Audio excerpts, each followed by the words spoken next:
கர்த்தருக்கு ஸ்தோத்திரம். இயேசு கிறிஸ்து நாமத்தினாலே வாசிக்கிறேன். 2 சாமுவேல் 3ஆம் அதிகாரம். சவுலின் குடும்பத்துக்கும் தாவீதின் குடும்பத்துக்கும் நெடுநாள் யுத்தம் நடந்தது. தாவீது வர வர பலத்தான். சவுலின் குடும்பத்தாரோ வர வர பலவீனப்பட்டு போனார்கள். எப்ரோனிலே தாவீதுக்கு பிறந்த குமாரர் எஸ்ரேல் ஊராளான அகினோவாம் இடத்திலே பிறந்த அம்னோன் அவனுக்கு முதல் பிறந்தவன்.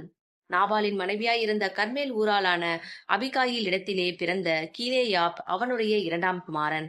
3ஆம் குமாரன் கேசூரின் ராஜாவான தல்மாய் குமாரத்தியாகிய மாக்கால் பெற்ற அப்சலோம் என்பவன். 4ஆம் குமாரன் ஆகித் பெற்ற அதோனியா என்பவன். 5ஆம் குமாரன் அபித்தால் பெற்ற செபத்தியா என்பவன். 6ஆம் குமாரன் தாவீதின் மனைவியாகிய எக்லால் இடத்தில் பிறந்த இத்ரேயாம் என்பவன். இவர்கள் எப்ரோனிலே தாவீதுக்கு பிறந்தவர்கள். சவுலின் குடும்பத்துக்கும் தாவீதின் குடும்பத்துக்கும் யுத்தம் நடந்து வருகிற போது அப்னேர் சவுலின் குடும்பத்திலே பலத்தவனானான். சவுலுக்கு ஆயாவின் குமாரத்தியாகிய ரிஸ்பால் என்னும் பேருள்ள ஒரு மறுமனையாட்டி இருந்தாள். இஸ்போசேத் அப்னேரை நோக்கி, நீ என் தகப்பனாருடைய மறுமனையாட்டியினிடத்தில் பிரவேசித்தது என்ன என்றான்.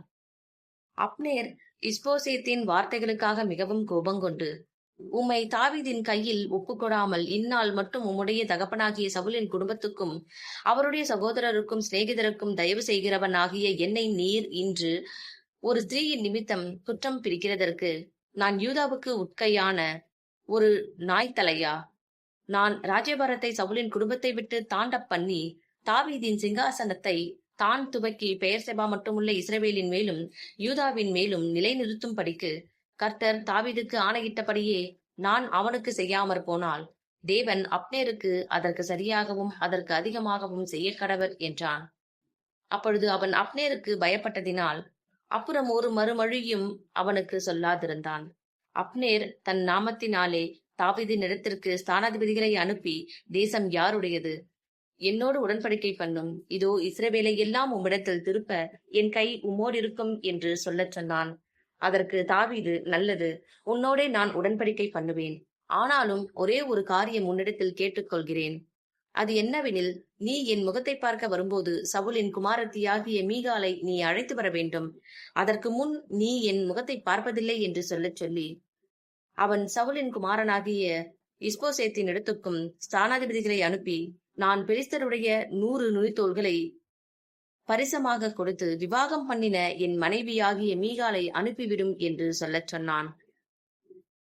அப்பொழுது இஸ்போசேத் அவளை லாயீசின் குமாரனாகிய பல்தியேல் என்னும் புருஷன் இடத்திலிருந்து அழைத்து வர ஆட்களை அனுப்பினான். அவள் புருஷன் பகூரீம் மட்டும் அவள் பிறகாலே அழுது கொண்டு வந்தான். அப்னேர் அவனை நோக்கி, நீ திரும்பி போ என்றான். அவன் திரும்பி போய்விட்டான்.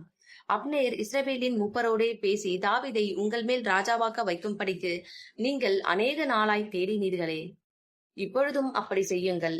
என் தாசனாகிய தாவீதின் கையினால் என் ஜனமாகிய இஸ்ரவேலை பெலிஸ்தரின் கைக்கும் அவர்களுடைய எல்லா சத்துருகளின் கைக்கும் நீங்களாக்கி ரட்சிப்பேன் என்று கர்த்தர் தாவீதை குறித்து சொல்லியிருக்கிறாரே என்றான். இந்த பிரகாரமாக அப்னேர் பென்யமீன் மனுஷர் காதுகள் கேட்க பேசினான். பின்பு அப்னேர் இஸ்ரவேலர் பார்வைக்கும் பென்யமீனுடைய எல்லா குடும்பத்தாரின் பார்வைக்கும் சம்மதியானதை எல்லாம் எப்ரோனிலே தாவீதின் காதுகள் கேட்க பேசுகிறதற்கு போனான்.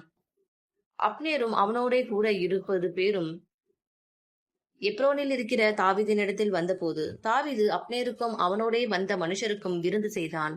பின்பு அப்னேர் தாவீதை நோக்கி, நான் எழுந்து போய் இஸ்ரவேலரை எல்லாம் உம்மோடே உடன்படிக்கை பண்ணும்படிக்கு ராஜாவாகிய என் ஆண்டவனிடத்தில் சேர்த்து கொண்டு வருகிறேன். அதனாலே ஆத்துமா அரசால விரும்புகிற இடமெல்லாம் அரசாளுவீர் என்றான். அப்படியே தாவீது அப்னேரை அனுப்பிவிட்டான்.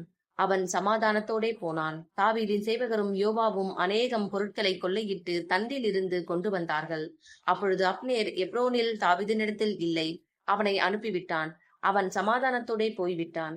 யோவாவும் அவனோடு இருந்த எல்லா சேனையும் வந்தபோது நேரின் குமாரனாகிய அப்னேர் ராஜாவினிடத்தில் வந்தான் என்றும் அவர் அவனை சமாதானமாய் போக அனுப்பிவிட்டார் என்றும் யோவாபுக்கு அறிவித்தார்கள். அப்பொழுது யோவாப் ராஜாவண்டையிலே பிரவேசித்து, என்ன செய்தீர்? இதோ அப்னேர் உம்மிடத்தில் வந்தானே, நீர் அவனை போக விட்டது என்ன? நேரின் குமாரனாகிய அப்னேரை அறிவீரே, அவன் உம்மை மோசம் போக்கவும் உம்முடைய போக்குவரத்தை அறியவும் நீர் செய்கிறதையெல்லாம் ஆராயவும் வந்தான் என்று சொன்னான்.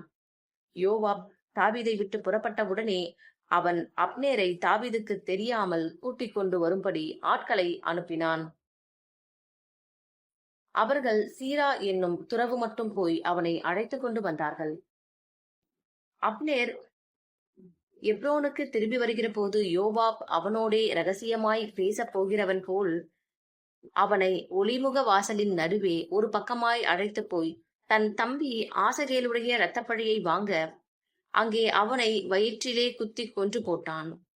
தாவீது அதை கேட்டபோது, நேரின் குமாரனாகிய அப்னேரின் இரத்தத்துக்காக என் மேலும் என் ராஜ்யத்தின் மேலும் கர்த்தருக்கு முன்பாக என்றைக்கும் பழி இல்லை. அது யோவாபுடைய தலையின் மேலும் அவன் தகப்பன் குடும்பத்தின் மேலும் சுமந்திருப்பதாக. யோவாபின் வீட்டாரிலே பிரமியக்காரனும் குஷ்டரோகியும் கோல் ஊன்றி நடக்கிறவனும் பட்டயத்தால் விழுகிறவனும் அப்பம் குறைச்சல் உள்ளவனும் ஒரு காலும் ஒழிந்து போவதில்லை என்றான். அப்னேர் கிபியோனில் நடந்த யுத்தத்திலே தங்கள் தம்பியாகிய ஆசகேலை கொண்டது நிமித்தம் யோவாபும் அவன் சகோதரனாகிய அபிசாயும் அவனை சங்காரம் பண்ணினார்கள். தாவீது யோவாபையும் அவனோடிருந்த சகல ஜனங்களையும் பார்த்து, நீங்கள் உங்கள் வஸ்திரங்களை கிழித்துக் கொண்டு ரட்டுடுத்தி அப்னேருக்கு முன்பாக நடந்து துக்கம் கொண்டாடுங்கள் என்று சொல்லி தாவீது ராஜா தானும் பாடைக்கு பின் சென்றான். அவர்கள் அப்னேரை எப்ரோனிலே அடக்கம் பண்ணுகையில் ராஜா அப்னேரின் கல்லறை எண்டையிலே சத்தமிட்டு அழுதான். சகல ஜனங்களும் அழுதார்கள். ராஜா அப்னேருக்காக புலம்பி மதி கெட்டவன் சாகிறது போல அப்னேர் செத்து போனானோ, உன் கைகள் கட்டப்படவும் இல்லை, உன் கால்களில் விலங்கு போடப்படவும் இல்லை, துஷ்டர் கையில் மடிகிறது போல மடிந்தாயே என்றான். அப்பொழுது ஜனங்கள் எல்லாரும் பின்னும் அதிகமாய் அவனுக்காக அழுதார்கள். பொழுது இன்னும் இருக்கையில் ஜனங்கள் எல்லாரும் வந்து அப்பம் புசியும் என்று தாவீதுக்கு சொன்னபோது, தாவீது, சூரியன் அஸ்தமிக்கிறதற்கு முன்னே நான் அப்பத்தை யாகிலும் வேறெதையாகிலும் ருசி பார்த்தால் தேவன் எனக்கு அதற்கு சரியாகவும் அதற்கு அதிகமாகவும் செய்ய கடவர் என்று ஆணையிட்டு சொன்னான். ஜனங்கள் எல்லாரும் அதை கவனித்தார்கள். அது அவர்கள் பார்வைக்கு நன்றாயிருந்தது. அப்படியே ராஜா செய்ததையெல்லாம் சகல ஜனங்களுக்கும் நலமாய் தோன்றினது. நேரின் குமாரனாகிய அப்னேரை கொன்று போட்டது ராஜாவினால் உண்டானதல்லவென்று அந்நாளிலே சகல ஜனங்களும் இஸ்ரவேலர் அனைவரும் அறிந்து கொண்டார்கள். ராஜா தன் ஊழியக்காரரை நோக்கி, இன்றைய தினம் இஸ்ரவேலில் பிரபுவும் பெரிய மனுஷனுமாகிய ஒருவன் விழுந்தான் என்று அறியீர்களா? நான் ராஜாவாக அபிஷேகம் பண்ணப்பட்டவனாய் இருந்த போதிலும் நான் இன்னும் பலவீனன். செருயாவின் குமாரராகிய இந்த மனுஷர் என் பலத்துக்கு மிஞ்சியவர்களாய் இருக்கிறார்கள். அந்த பொல்லாப்பை செய்தவனுக்கு கர்த்தர் அவன் பொல்லாப்புக்கு தக்கதாய் சரிகட்டுவாராக என்றான். ஆமேன்.